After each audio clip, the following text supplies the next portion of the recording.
Recording by Rajiv Rocks.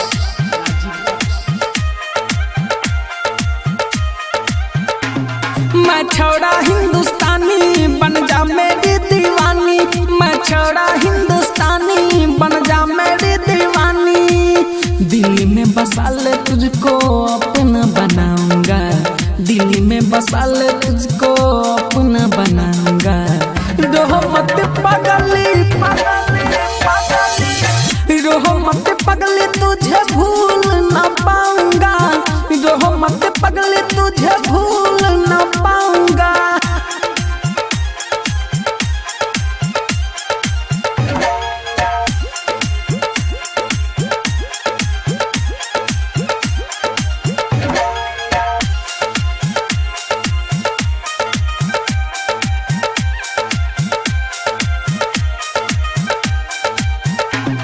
तेरी सूरत लागे भोली ले जाऊंगा मैं डोली, तेरी सूरत लागे भोली ले जाऊंगा मैं डोली।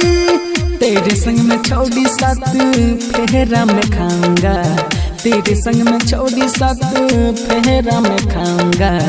रोह मत पगली रोह मत पगली तुझे अपना बनाऊंगा, रोह मत पगली तुझे भूल न पाऊंगा।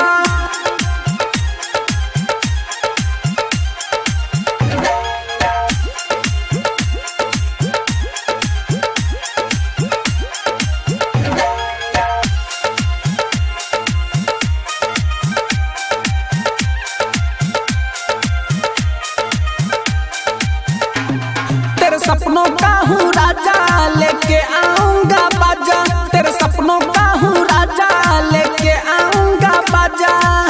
दिल और जान छोड़ी तुझ पे लुटाऊंगा, दिल और जान छोड़ी तुझ पे लुटाऊंगा। रोह मत पगली रोह मत पगली तुझे भूल न पाऊंगा।